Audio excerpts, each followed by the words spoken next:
Assalamualaikum warahmatullahi wabarakatuh. Saya Muhammad Hambil Alfarizi dengan NIM 200769094. Bila saya akan mempresentasikan tentang UML Case Study.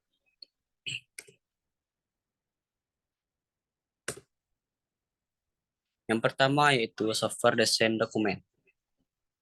Pendahuluannya, dokumen desain perangkat lunak adalah dokumen untuk dokumentasi pribadi yang akan digunakan untuk membantu pengembangan perangkat lunak dengan memberikan detail bagaimana perangkat lunak harus dibangun.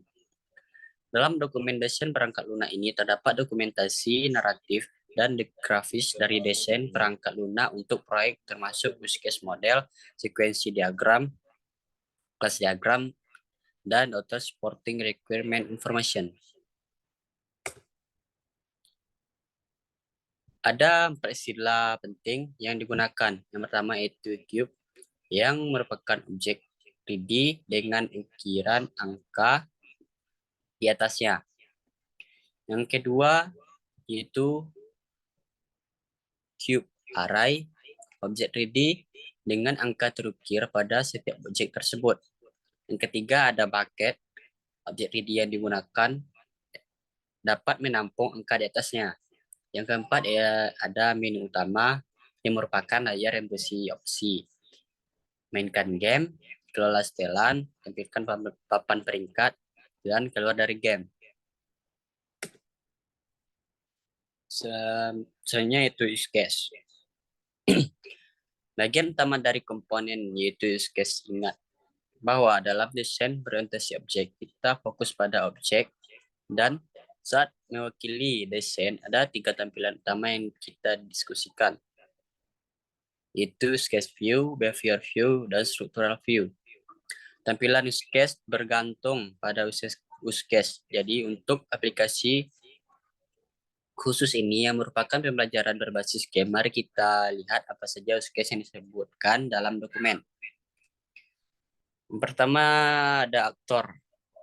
Di sini yang menjadi pemain adalah siswa. Nah, siswa adalah pengguna atau pemain yang ingin belajar algoritma penyortiran yang berbeda menggunakan termuka seluler berbasis sentuh. Beginilah cara pemain dijelaskan dalam dokumen desain itu sendiri. Sekarang di sini hanya menyebutkan siswa, tetapi sistem yang sama dapat digunakan oleh guru juga sehingga guru dapat menjadi pemain lain. Namun dalam dokumen desain khusus ini tidak akan mencakup aspek desain untuk guru. Ini hanya akan fokus pada siswa sebagai pengguna. Yang kedua yaitu list of use case. Yang pertama student user use case. Dalam student user use case itu terdapat play game, show leaderboard, manage chatting, dan exit game.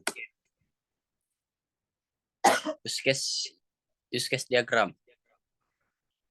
Sekarang kita harus membuat use case diagram. Jika Anda ingin ada beberapa komponen dalam diagram, yaitu stick figure yang memiliki aktor, elips yang mewakili kasus pengguna batas sistem dan garis. Jadi, 4 kasus penggunaan ini ditangkap dalam use case diagram ini. Di sini adalah aktor yang mempresentasikan dengan stick figure. Ada 4 elips seperti play game, manage setting, leaderboard, dan exit game. Perhatikan bahwa perlu ada tidak menjadi urutan apapun di mana 4 ini ditempatkan. Itu bisa dari urutan apapun, karena penempatan ini tidak menunjukkan apapun. Nah, selanjutnya use case. Untuk student, yang pertama yaitu kita bahas tentang play game. Menggunakan use case ini, pemain dapat mulai memainkan game. Terdapat skenario 1, play. Dalam use case ini, dengan menggunakan use case ini, pemain bisa mulai bermain game. Jadi itu adalah use case untuk ini. Urutan garis utama tampilannya sesuai dengan desain yang diajukan. Satu hal yang harus kita ingat adalah bahwa urutan ini mungkin berbeda bergantung pada desainernya. Jadi apapun yang dirasakan desainer yang ditangkap dalam urutan ini tidak perlu unik. Jadi desainer satu dapat mewakili satu urutan garis utama, sedangkan desainer dua dapat menghasilkan urutan garis utama yang berbeda. Jadi di sini di urutan garis utama sesuai dengan desain kasus ini ada beberapa langkah. Pertama, pemain atau autor memilih opsi bermain permainan, kemudian sistem menampilkan meminta pemain untuk memasukkan nama dan usia. Kemudian pemain memasukkan nama dan usia. Kemudian sistem menampilkan pesan bahwa profil pemain berhasil dibuat dan perintah untuk memilih di antara 4 algoritma sorting, yaitu insertion sort, selection sort, bubble sort, dan radix sort. Jadi dalam game ini ada 4 algoritma pengurutan. Algoritma ini yang dapat digunakan pemain untuk mempelajari algoritma pengurutan yang berbeda. Setelah itu, pemain memilih salah satu dari 4 algoritma. Lalu sistem menampilkan kode semua algoritma pilihan dengan opsi mulai untuk memutuskan kapan mulai memainkan permainan. Permainan berikutnya meluncurkan kode semu algoritma dengan menekan atau pilih tombol mulai jika sudah siap untuk memainkan permainan. Kemudian sistem memulai permainan dengan menghasilkan dan menampilkan kumpulan angka acak yang ditempatkan pada kubus 3D dan pengatur waktu. Jadi ada satu pengatur waktu yang diatur pada titik ini. Pemain kemudian memulai memainkan permainan dengan membuat gerakan memutar 2 kubus, memasukkan kubus atau 1 set kubus ke dalam ember, dan mengambilnya kembali dari ember sesuai kebutuhan untuk algoritma penyortiran yang relevan. Sistem kemudian memindahkan kubus seperti yang didiktekan oleh pemain dengan tombol kirim untuk mengevaluasi konfigurasi pemain saat ini dari susunan angka ketika pemain selesai bergerak. Pemain kemudian memilih tombol kirim setelah selesai melakukan gerakan yang diperlukan untuk iterasi tertentu. Sistem kemudian mengevaluasi konfigurasi yang dikirimkan dari iterasi tertentu dan poin penghargaan berdasarkan kriteria berikut, yaitu jika konfigurasi yang dikirimkan benar memberikan pemain plus 10 poin. Jika konfigurasi salah, dikurangi 10 poin dari skor pemain dan tunjukkan kepada pemain nilai urutan yang benar sambil menyetel konfigurasi dari berikutnya ke urutan yang benar. Kemudian pemain terus melakukan gerakan hingga lari tersebut diurutkan sesuai pemahaman pemain dan menyerahkan konfigurasi akhir lari tersebut. Selanjutnya, sistem mengevaluasi konfigurasi akhir dan memberikan poin menggunakan kriteria yang sama seperti yang diterapkan pada gerakan lain dan menampilkan akhir permainan juga menghitung skor akhir pemain. Menampilkannya dan memasukkannya ke papan peringkat jika skornya di antara 5 skor teratas saat ini. Kemudian tampilkan permintaan untuk mengizinkan pemain. Pilih antara opsi berikut. Game baru untuk memulai game baru. Menu utama untuk kembali ke menu utama. Pemain kemudian memilih salah satu dari 2 opsi yang ditampilkan sistem. Kemudian lakukan hal berikut jika pemain memilih opsi permainan baru, kemudian kembali ke langkah 10. Jika pemain memilih opsi menu utama, kembali ke langkah 0. Atau di awal urutan ini, yaitu garis utama urutan sesuai dokumen desain khusus ini. Skenario 2-nya itu pada langkah 4 jalur utama. Sistem menampilkan pesan pengguna sudah ada jika ada pengguna dengan nama masukan. Lalu menampilkan perintah untuk memilih di antara 4 algoritma pengurutan. Skenario 2 pada langkah 4 jalur utama, sistem menampilkan bahwa beberapa informasi masukan belum dimasukkan ke sistem, lalu menampilkan perintah untuk memasukkan nilai yang hilang. Skenario 3 pada langkah 13 urutan jalur utama. Di sini pemain memilih opsi mulai ulang untuk mulai ulang game saat ini. Dan sistem akan memulai ulang game dengan konfigurasi awal yang sama dengan game saat ini. Dan lanjutkan ke langkah 11 dari urutan jalur utama. Ada skenario 3 pada langkah 13 urutan jalur pertama lagi. Urutan alternatif lain pada langkah 13 yang sama adalah pemain memilih opsi menu utama untuk mengakhiri permainan saat ini dan kembali ke menu utama. Kemudian dalam kasus itu, sistem mengakhiri permainan saat ini dan kembali ke menu utama tanpa menghitung skor pemain. Sekali lagi pada langkah 13, urutan alternatif lainnya adalah pemain memilih opsi keluar dan sistem mengakhiri permainan saat ini dan keluar dari aplikasi tanpa menghitung skor pemain. Skenario 4 yaitu pada langkah 14 dari urutan garis utama. Mungkin ada beberapa urutan alternatif. Sistem menampilkan waktu habis ketika pengatur waktu telah mencapai 0. Meskipun konfigurasi array terakhir mungkin belum tercapai pada titik itu, kemudian metode skor akhir main berdasarkan gerakan yang dia buat sebelum pengatur waktu adalah 0 dan menampilkannya. Kemudian menampilkan perintah untuk mengizinkan pemain memilih antara mengikuti opsi game baru atau menu utama. Yang kedua yaitu manage setting. Dalam kasus penggunaan ini, pemain dapat mengelola variabel lingkungan game seperti musik, game, suara game, dan melihat tutorial cara bermain. Dalam skenario 1, mainline sequency. Yang pertama, pemain pertama melihat opsi pengaturan. Sistem kemudian menampilkan menu yang berisi sound, musik, how to play, dan main. Pemain kemudian memilih salah satu dari 4 opsi. Selanjutnya, sistem kemudian melakukan tugas yang sesuai tergantung pada opsi yang dipilih. Jika suara dipilih, maka menampilkan bila penggeser untuk meningkatkan pengurangan suara. Jika musik dipilih, maka tampilkan penggeser tetapi untuk menaikkan turunkan musik. Jika cara bermain dipilih, akan membuka sisi interaktif di mana pemain diinstruksikan untuk melakukan gerakan seperti dalam permainan normal, dan jika menu utama dipilih, akan mengembalikan pemain ke menu utama. Yang ketiga, show leaderboard. Di sini pemain dapat melihat papan peringkat yang menampilkan 5 skor teratas pemain. Skenario satunya yaitu pemain memilih opsi papan peringkat. Selanjutnya, sistem menampilkan papan peringkat yang tidak lain adalah tabel yang berisi skor 5 teratas di antara semua permainan yang dimainkan, beserta nama pemain. Selain setiap skor nama pemain tunggal dapat muncul lebih dari satu kali di papan peringkat. Yang ketiga, pemain kemudian memilih opsi menu utama. Selanjutnya, sistem mengembalikan pemain ke menu utama sehingga tidak ada urutan alternatif. Yang terakhir yaitu exit game. Jadi dengan ini pemain dapat keluar dari permainan.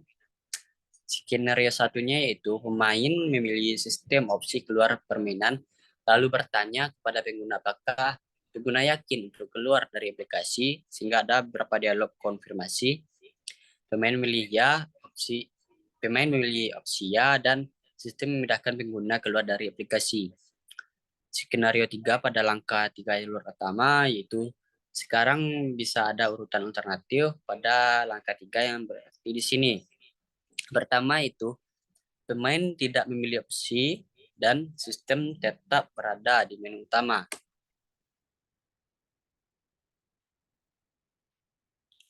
Selanjutnya itu kelas diagram. Terdapat 12 diagram kelas di sini, yaitu evaluator, leaderboard, user, game, cube, environment, sorting, bucket, selection, bubble, radic, dan terakhir insert dan sort. Nah, di sini kita akan membahas atribut dan fungsi anggotanya.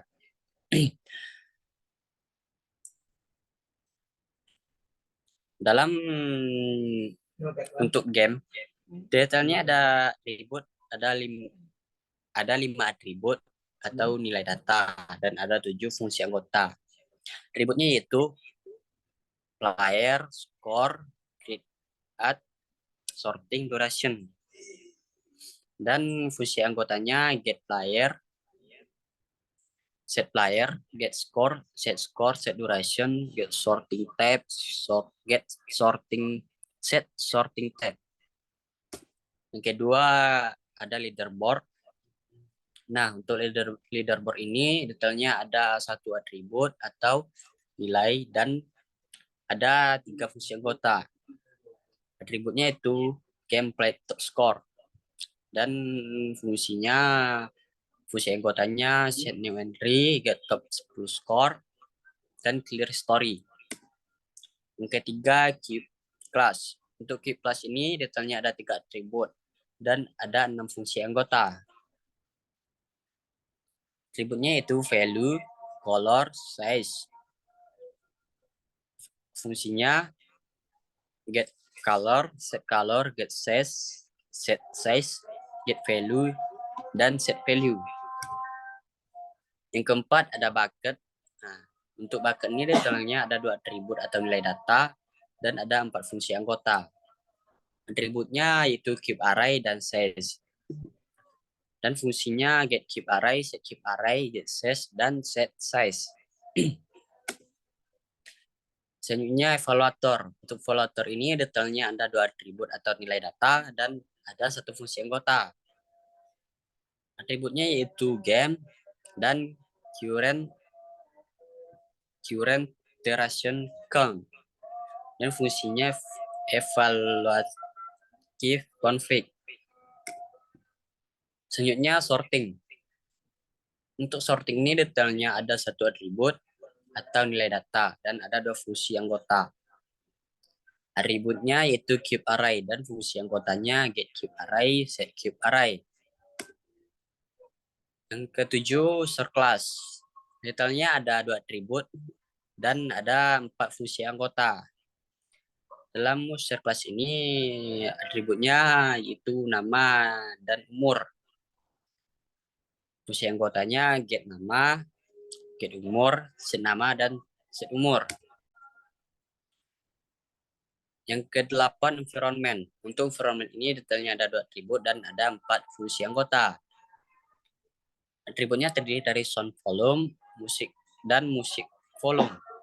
Dan fungsi anggotanya yaitu get sound volume, set sound volume, get musik volume, dan set musik volume. Selanjutnya ada bubble sort. Untuk bubble sort ini hanya ada fungsi anggota tanpa atribut yang terdiri dari supposition of cube dan pseudo cube. Dan pseudo kode. Selanjutnya ada insertion sort. Ini detailnya ada 1 atribut dan ada 4 fungsi anggota. Atributnya itu bucket dan fungsi anggotanya putin bucket from array, putin array from bucket, shift keep position, dan pseudo code. Selanjutnya ada selection sort.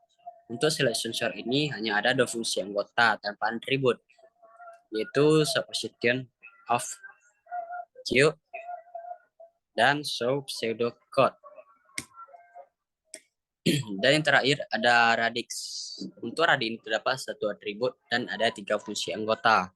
Terdiri dari atributnya yaitu bucket array dan fungsi anggotanya move to bucket from array, move to array from bucket, dan pseudo code. Nah, selanjutnya untuk sekuensi diagram bisa dilihat untuk use case play game-nya. Bisa seperti Anda lihat, ini adalah use case sekuensi diagramnya play game. Selanjutnya untuk sekuensi diagram leaderboard bisa dilihat leaderboard boundary, leaderboard controller, ada game record. Sekuensi diagram untuk manage settingnya itu ada manage setting boundary, controller, environment-nya. Bisa dilihat seperti inilah bentuk sekuensi diagramnya untuk use case manage setting.